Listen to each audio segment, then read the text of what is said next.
Cybertruck ou Cyberflop? Oh my fucking god.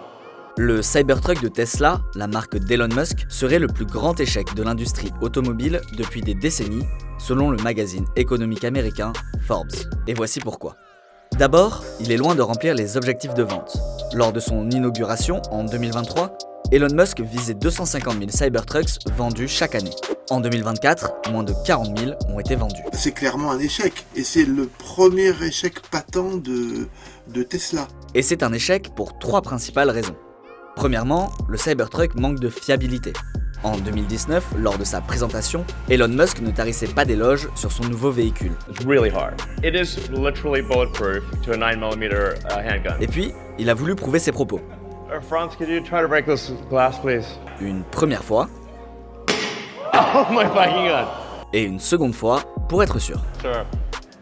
Oh man, it didn't go through. Room for improvement.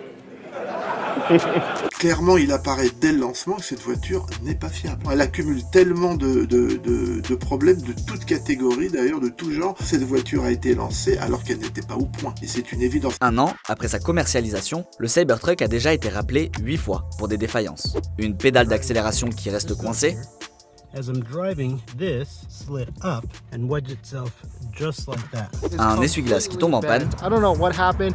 ou encore, en mars 2025, un élément de carrosserie qui se détache pendant la conduite à cause d'un problème de colle. Deuxièmement, le Cybertruck ne répond pas aux besoins de ses utilisateurs. Sur le site internet de Tesla, le véhicule est présenté comme conçu pour tous les univers et assez durable et robuste pour aller n'importe où. Pourtant, depuis plusieurs mois, le véhicule est devenu la risée d'internet, avec une avalanche de vidéos flop où on voit le Cybertruck s'embourber ici, puis là, et là, ou encore être désembourbé par un autre véhicule. Si vous avez besoin d'un pick-up pour aller tracter des bateaux, aller dans la neige, dans la boue, vous n'allez pas l'acheter, c'est largement une voiture d'image. Troisièmement, le Cybertruck est cher.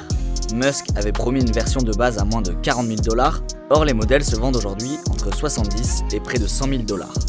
Enfin, si le véhicule a du mal à se vendre en Amérique du Nord, il y a peu de chances qu'il trouve un autre marché. Elle fait plus de 3 tonnes, ce qui veut dire qu'elle n'est pas exportable en Europe. En Europe, il faut un permis poids lourd pratiquement pour la conduire.